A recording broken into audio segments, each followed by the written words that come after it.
In the previous lesson, we saw the scientific revolution change the world beyond recognition. We also emphasized that the scientific revolution was not the result of scientific research alone. This is because scientific research can flourish only in alliance with some religion or ideology or political force. The ideology justifies the cost of the research.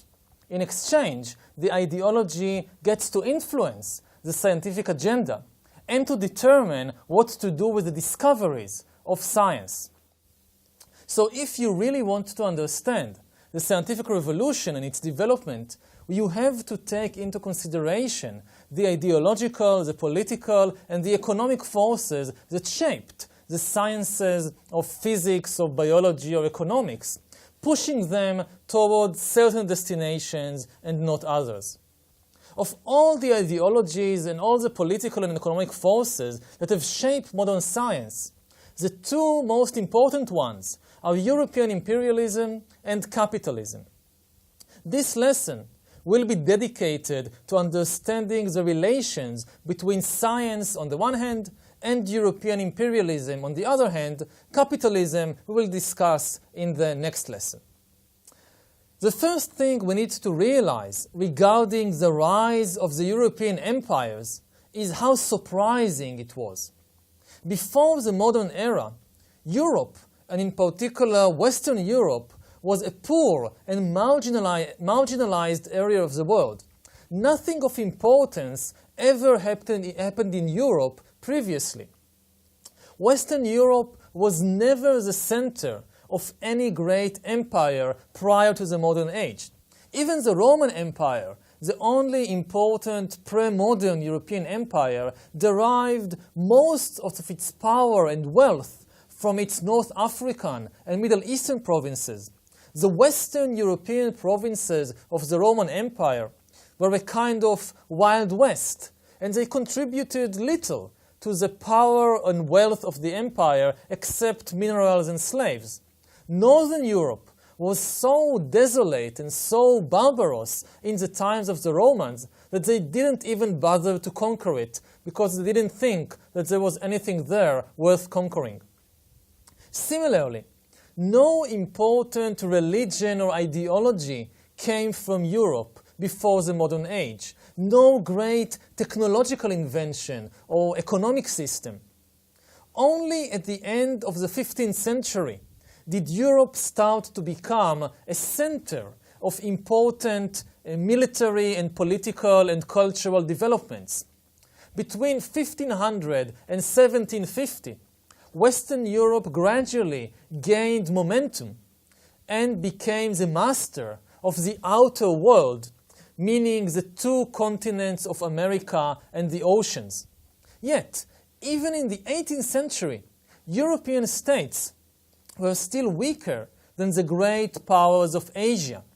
Europeans managed to conquer America and the ocean, mainly because the great Asiatic powers of the Middle East and India and China showed very little interest in these areas. The early modern era was in fact a golden age for the non-European empires, like the Ottoman Empire in the Mediterranean, the Safavid Empire in Persia, the Mughal Empire in India, and the Chinese empires of the Ming and Qing dynasties. Even as late as 1775, Asia accounted for 80% of the world's economy. The combined economies of India and China alone represented about 2/3 of global production. In comparison with Asia, in the late 18th century, Europe was still economically insignificant or of little significance. The global center of power shifted from Asia to Europe only between 1750 and 1850, when in a series of conflicts, the European powers defeated and humiliated the Asian powers and conquered large parts of Asia itself. By the late 19th century, Europeans firmly controlled the whole world and the world's economy. In 1950, Western Europe and the United States together accounted for more than half of global economic production, whereas China was down to just 5% of the global production. The Europeans controlled not only the economy, they created a new global order, global political order, and a new global culture. And today, all humans are to a large extent, a much greater extent than they usually want to admit, all humans are European in their thoughts, in their tastes, in the way that they see the world and behave. They may be fiercely anti-European, anti-Western in their rhetoric, but almost everyone on the planet views politics and medicine and the economy and war through European eyes. Even say the growing economy of China today, which may soon regain its global position as the giant of the world economy, even the Chinese economy is built today on European models of production and finance. So how was it that the people of Europe managed to break out of their remote corner of the globe and conquer the whole world in no more than 2 or 3 centuries? European technology is often given much of the credit for this. And it's unquestionable that from 1850, more or less, onwards, technology gave Europeans and Americans of European descent a clear superiority over everybody else.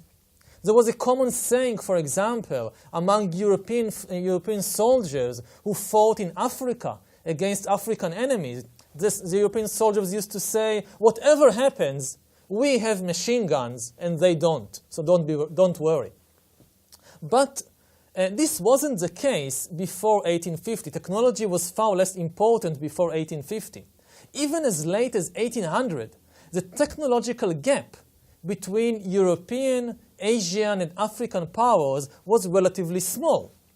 More importantly, if in the year 1800 Europeans did not have a significant technological advantage over Muslims or Indians or Chinese, how did they manage in the following century to open such a huge gap, technological gap, between themselves and all the rest of the world? When Britain began to build railways and modern industrial factories, why were France and Germany and the United States able to follow quickly after Britain, whereas China lagged behind?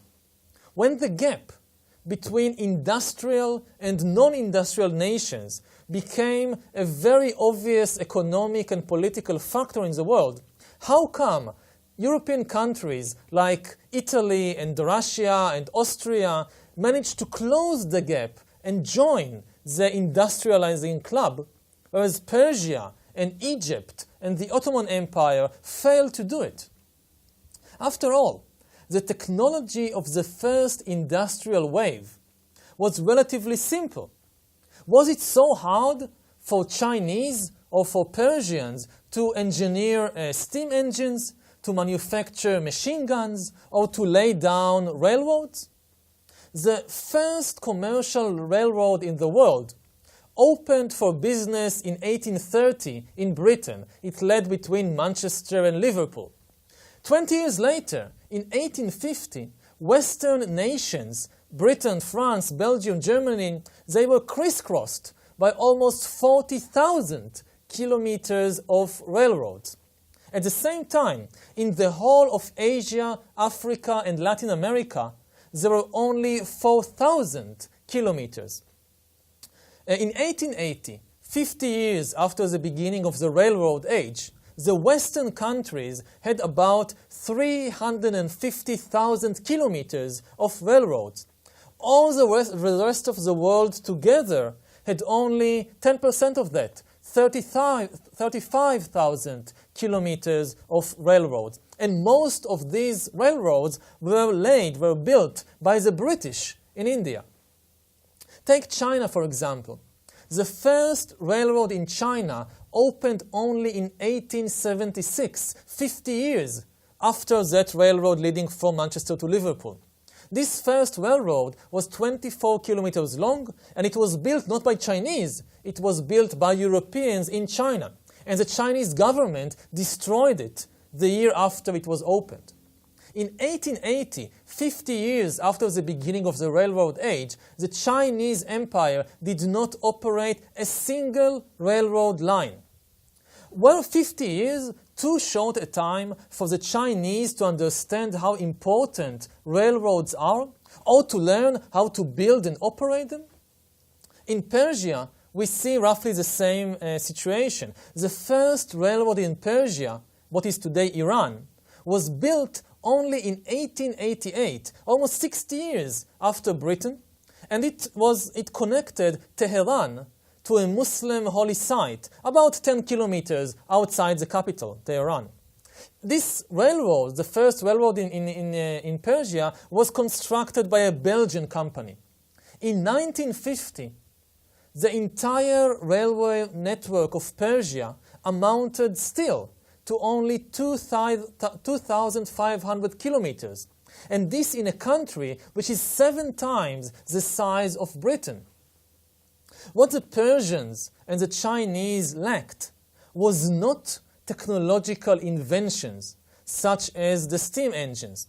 Even if they didn't know at first how to manufacture steam engines, they could easily buy them freely on the market. It wasn't a secret. There wasn't an embargo. If the Shah of Persia or the Emperor of China wanted railroads and steam engines, they could just buy them from the Europeans and then learn how to make them themselves. What the Chinese and the Persians and the Turks and so forth, what they really lacked was the values, the judicial apparatus, and the socio-political structures that took centuries to form and mature in the West, and which could not be so easily copied and internalized. France or the United States or Germany could follow very quickly in the footsteps of the British in the industrial age, because the French and the Americans already shared the most important British myth and social structures. The Chinese and the Persians could not catch up with the British so fast because they thought and they organized very differently. This explanation sheds new light on the period between, say, 1500 and 1800 or 1850. During this era, Europe did not enjoy any obvious technological or other advantage over the Asian powers, but Europe was gradually building a unique potential whose importance became obvious in the 19th century.